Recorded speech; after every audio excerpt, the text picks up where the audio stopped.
laiks ir pagājis, kopš neesmu viņu redzējis. Nezinu.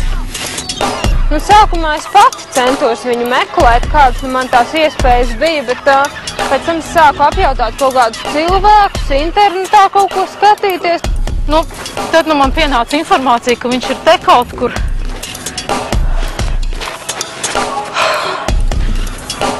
Nu, es tomēr uzskatu, ka viņš ir vēl joprojām daļa no manis. Jo es viņam veltīju tik daudz laika, idejas, enerģijas, izdomas.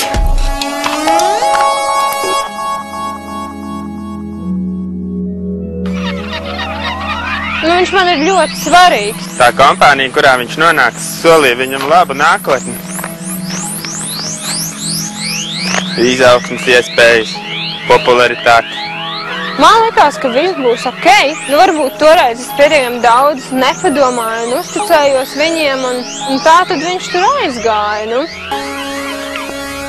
Sākumā viņš nonāca diezgan labās rokās pēc tās kompānijas, un jo vairāk laiks gāja, jo vairāk problēmas vienkārši radās, un cilvēki gribēja no viņa atteikties.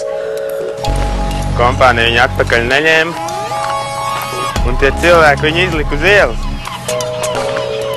It kā viņš esot nonācis kaut kādā apšaubāmā sabiedrībā, būtībā tur tad arī viņš tika salauzts, gan morāli, gan arī fiziski. Tā bija mana kļūda.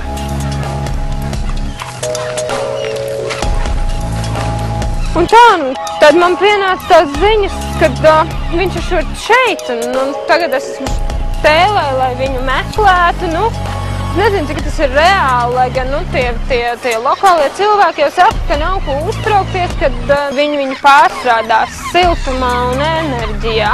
Varbūt tas nav slikti.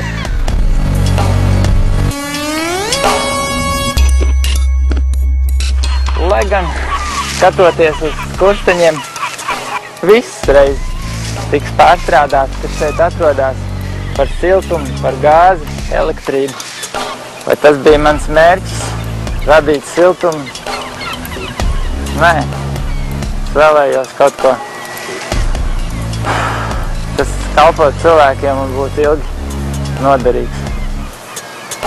Man vajadzēja laikus paredzēt katru soli, konsultēties ar speciālistiem,